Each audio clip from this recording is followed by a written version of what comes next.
It's Dr. Gloria Pope here. Welcome to the Daisy Dream Gym, Daisy Dream Project, how it all started. Many years ago, as a mom, I was raising a son who was interesting, I might say.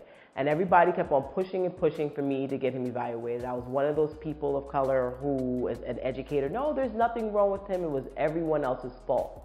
Then by the time he got to elementary school, my son was trying to jump out of windows. And I just didn't understand what was going on. So we finally got him the services that he needed. He got into counseling. And now I'm the parent of a successful college student. What that did for me was when I went to work on my dissertation in education, I focused on parent engagement in the urban community with children with special needs. And I learned that specifically in my community in Mount Vernon, New York, parents really weren't engaged as much as they needed to be with their children who had differing disabilities. So I started a whole nonprofit to focus on that. Out of that, being the dreamer that I am, and I love to dream big, I was like, I should just open a whole space specifically for these kids. Ultimately, I'm also the executive director of Conn Island Child Development Center, and I have a number of children with special needs there, especially children with autism. And my children were graduating, and my parents were like, what am I going to do? And I was like, what am I going to do for my kids? Where are they going to go? So I set up this space specifically for these kids. And that's how the dream came. The gym itself, the dream started to grow, and now we're here today with the Daisy Dream Gym. So, a sensory gym. There's so many different benefits for a sensory gym to exist in communities. So we notice in most urban communities, especially where Black and brown people exist, you're not going to find them. They don't actually exist. So sensory integration issues happen all over the place. A lot of people are saying that there's an increase in autism within our communities. The world is so hyper-stimulated that kids' sensory issues are just coming out even more, even as adults.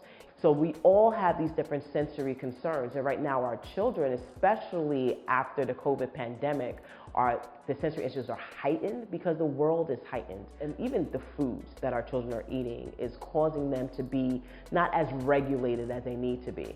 So in a space like this, things that you would find are cool things like trampolines and ball pits, climbing walls, sensory compression swings. So children can get the sensory input that they need to help calm their bodies.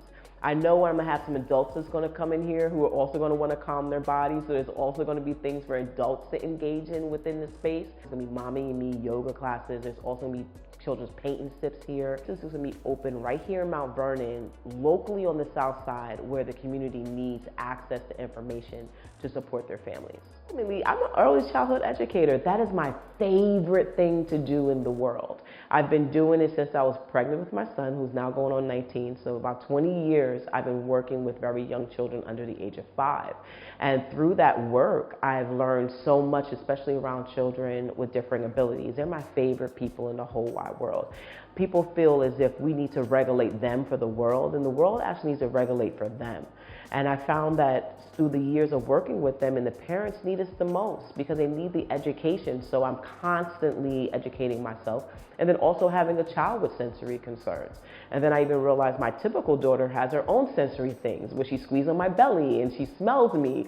These weird things that she does, but I know it's all just sensory. And it's normal and it's okay. And it's just about how we can engage with people safely in that atmosphere. So my favorite population happens to be the Black boy, because education systems are not built for them.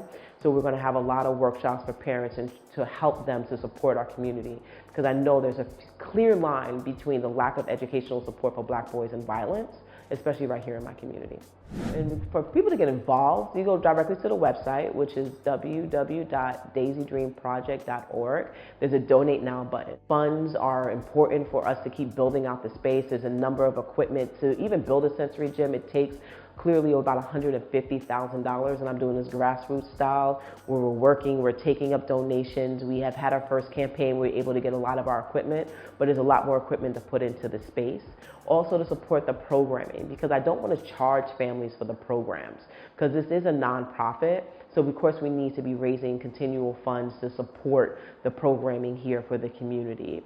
And then lastly, we're also taking in-kind. If there's certain items that we need, we have a list of items that we need that if people want to purchase a particular thing and put their name on top of it, please do. We'll name rooms after you. We just need the support to make sure that the programs are here within the community. Daisy was actually my dog. She was a 5-pound Maltese. She was a whippersnapper, and she had cancer. So she passed a couple of years ago, but she was resilient always. She had surgery a couple of times, and she came back, and she was just always had this spunk of energy.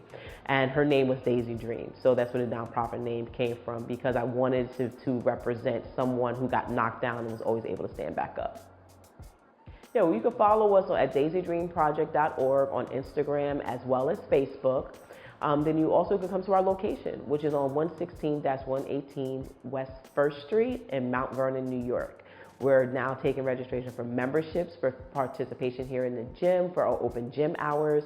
So we're also going to be part of 914 Cares, where we're going to be a resource for our community to have access to the diapers and the baby bank.